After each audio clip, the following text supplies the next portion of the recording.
Paulo visita Jerusalém. Após sua conversão, Paulo visitou Jerusalém e aí pregou a Jesus e as maravilhas de sua graça. Ele relatou sua miraculosa conversão, o que de tal maneira enfureceu os sacerdotes e príncipes que procuraram tirar-lhe a vida. Mas, para que ele pudesse ser salvo, Jesus de novo apareceu-lhe em visão, enquanto ele estava orando, e disse-lhe: Apressa-te e sai logo de Jerusalém, porque não receberão o teu testemunho a meu respeito. Paulo respondeu: Senhor, eles bem sabem que eu encerrava em prisão e nas sinagogas açoitava os que criam em ti. Quando se derramava o sangue de Estevão, tua testemunha, eu também estava presente. Consentia nisso e até guardei as vestes dos que o matavam. Paulo pensava que os judeus em Jerusalém não podiam resistir ao seu testemunho, que considerariam que a grande mudança nele operada só poderia ter sido pelo poder de Deus. Mas a resposta foi mais decidida que antes. Vai, porque eu te enviarei para longe, aos gentios.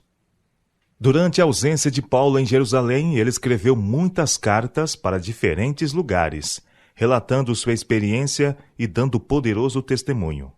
Mas alguns procuraram desfazer a influência dessas cartas. Eles eram forçados a admitir que suas cartas tinham peso e poder, mas declaravam que sua presença física era fraca e sua locução discutível. Os fatos, no caso, eram que Paulo era um homem de grande erudição, e sua sabedoria e maneiras cativavam seus ouvintes. Homens instruídos deleitavam-se com seu conhecimento, e muitos deles criam em Jesus. Quando em presença de reis e grandes assembleias, ele revelava tal eloquência que fascinava todos diante de si. Isto enraivecia sobremodo os sacerdotes. Paulo prontamente entrava em profundo arrazoado e, sublimando-se, levava o povo consigo aos mais exaltados transportes de pensamentos, trazendo à luz as profundas riquezas da graça de Deus e retratando diante deles o estupendo amor de Cristo. Então, com simplicidade, descia até a compreensão do povo comum e, da maneira mais poderosa, relatava sua experiência, a qual despertava neles um ardente desejo de se tornarem discípulos de Cristo. De novo, o Senhor apareceu a Paulo e revelou-lhe que deveria subir a Jerusalém, a fim de que fosse preso e sofresse pelo seu nome. Embora ele ficasse prisioneiro por algum tempo, o Senhor promoveu sua obra especial por intermédio dele. Suas prisões deviam ser um meio de disseminação do Evangelho de Cristo e assim de glorificação a Deus.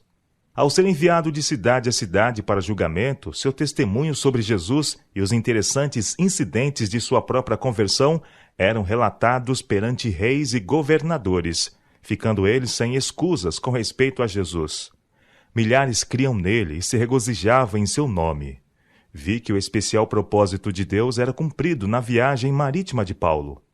Desejava que a tripulação pudesse, dessa maneira, testemunhar o poder de Deus por intermédio de Paulo e que os pagãos também ouvissem o nome de Jesus e fossem assim convertidos mediante os ensinos de Paulo e por testemunhar os milagres que ele operava. Reis e governadores encantavam-se com seu raciocínio.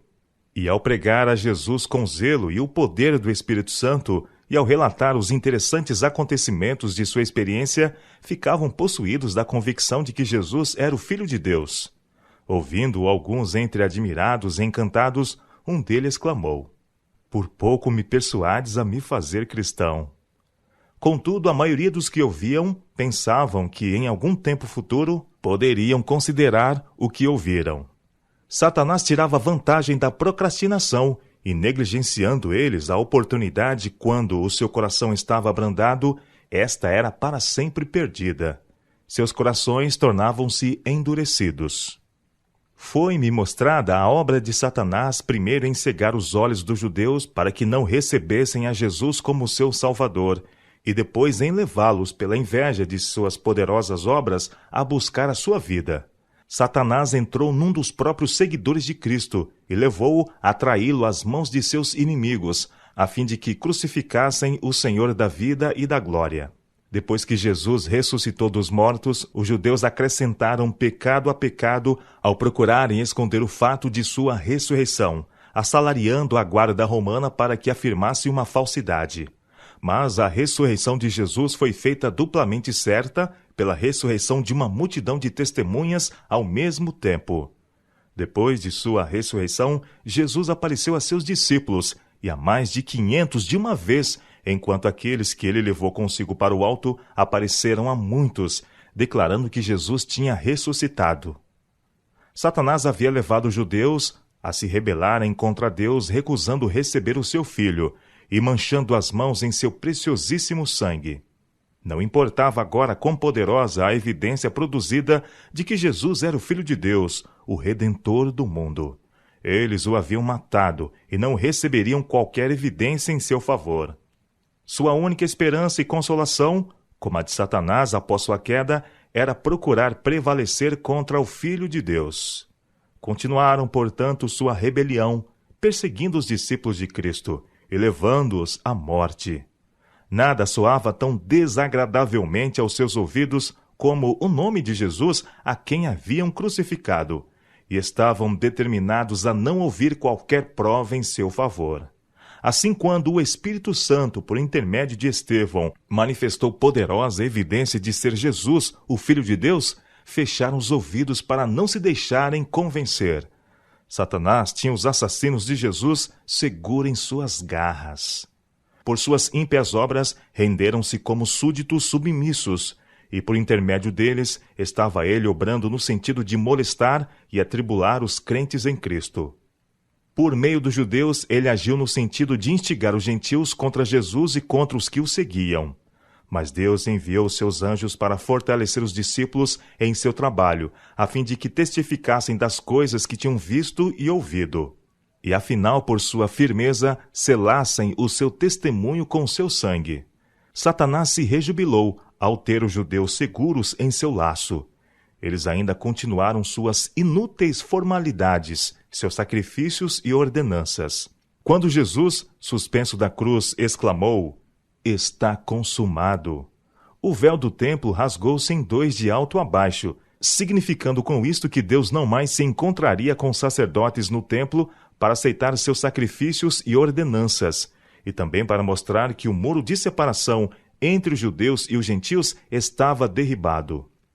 Jesus fizera oferta de si mesmo para ambos, e se vieram a ser salvos, ambos precisavam crer nele como a única oferta pelo pecado, o Salvador do mundo. Quando o soldado feriu o lado de Jesus, estando ele suspenso na cruz, brotaram duas diferentes correntes, sendo uma de sangue e a outra de água. O sangue devia lavar os pecados dos que crescem em seu nome, e a água para representar aquela água viva, obtida de Jesus e que dá vida ao crente.